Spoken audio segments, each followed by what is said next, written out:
Assalamu alaikum. This is part 2 of the 5th hadith of the 14 Nawis. I wanted to give you some extreme examples of innovations in acts of worship.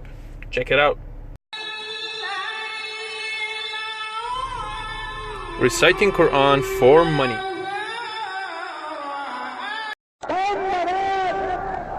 And look at this. They're doing tawaf around a grave, not Kaaba, a grave.